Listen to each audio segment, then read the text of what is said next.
We had everything before us. We had nothing before us.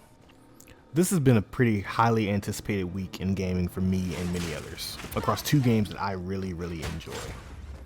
Tekken 8 received its Season 2 patch, and Path of Exile 2 got its first major patch in the form of its first league, the Dawn of the Hunt. Of course, these are two very different games and two very different situations, but are they though? One thing they definitely have in common here is significant hate from their communities on these latest patches, which is a bit of a shame. Both of these patches have added huge amounts of content to these games. Tekken got fan favorite character Anna Williams, system changes that have been requested for a long time, and new moves for every character in the game. Path of Exile 2 saw the much needed addition of another melee weapon and a character in the Huntress with her spear. Over 20 new active skills, over 100 new support skills, and new ways to craft items and customize your character, along with changes to the endgame, and just lots of things that many people have been wanting. And yet, it was the best of times, it was the worst of times. Both games also came with significant balance changes and were tuned in polar opposite directions. Tekken has always been a game that's been largely defined by its capacity for smart, layered, technical defensive play. Tekken 8 has been criticized from the beginning for it being too skewed towards a strong offense, but boy, we had not seen anything yet. The Season 2 patch has given everyone offensive tools that completely bypass thoughtful play and highly encourage players to just run each other over more than anything else. It went from a high-speed game of chess to something more like a high-speed competitive slot machine, where a player would typically have 3 to 4 appropriate reactions to a situation on defense. The game is now filled with easily executable offense that leaves the opponent with no option but to make a binary guess. High, low, strike, throw. These are things that you would expect to see in a Street Fighter game or something like that. Many fighting games are based around things like this, but again, that has generally not been the point of Tekken. For Path of Exile 2, Season of the Hunt has gone in the other direction. Path of Exile 1 has a reputation as a game that's about blasting, meaning there are many tools in that game for players to customize and craft their way into essentially being gods and literally destroying screens full of enemies with a few button presses. Path of Exile 2 is having a bit of an identity crisis where the game wants to both lower that potential power level and reserve it for only the most late game characters who have already experienced pretty significant challenges in more methodical battles leading up to those huge power spikes.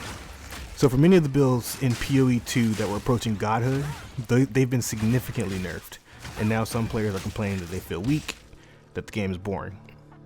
Grinding Gear Games is reacting to some of this, but of course there's a loud portion of their player base that really only want that godhood fantasy. With what PoE 1 is, I completely understand that feeling. So there's a very quick and dirty rundown of the two situations that the games are facing. As you might imagine, I have thoughts. With Tekken, I am largely in concurrence with the community on this one. Literally, the weaknesses of a character is what makes them interesting. Putting in moves that directly and powerfully address those weaknesses straight up deletes some fun from the game. I'm glad for everyone to have gotten flashy new tools and things to learn. That keeps a game interesting. But simply put, those tools are way too strong, and I hope they are significantly tuned down. Us all being way too strong doesn't make the game more fun. I think my more controversial opinion lies with Path of Exile 2. I think I'm the target audience for this game. The idea of blasting in ARPGs has generally turned me off of them. I like the idea of deep customization and optimization, but not when the end goal is optimizing your way to a broken build, and the challenge of the game is balanced around that. GGG has what I would consider a much bigger challenge on their hands than Bandai Namco and Tekken. There are people from Path of Exile 1 who want a blast fest, and there are some new players who really like the idea of slower, more methodical combat. I have not pursued broken builds in PoE 2 thus far. I played things that I think were cool, and were often just not very good. They were exponentially worse than the builds that are blowing up screens. The challenge there is balance. I think they have to continue to make individual things stronger, thus raising the power floor, and gradually reduce the return from synergy and scaling, lowering the ceiling, slightly. But probably have content balance for that whole spectrum as our builds come together. That's what makes this what I think is a daunting challenge. It's strange to see PoE 2 players crying in comment sections about how the game is no fun because they have to actually engage with the enemies and can't just one button build them to death. But I also feel the tedium of needing to do full combos to kill every pack of monsters, not having mobility to escape those monsters, and the monsters being way faster than us at all points of the game. I expect I will have deeper thoughts and feedback on this game. as changes continue to be made. So, a PvP game that literally made us all too strong, and a single player / PvE game that made us too weak. Very interesting things to think about together.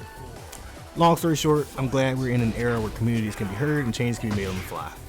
I think Tekken will get back on track, and that PoE 2 will eventually be an amazing game. But man, I don't envy grinding your games for the needle that they need to thread to make this game reach its potential.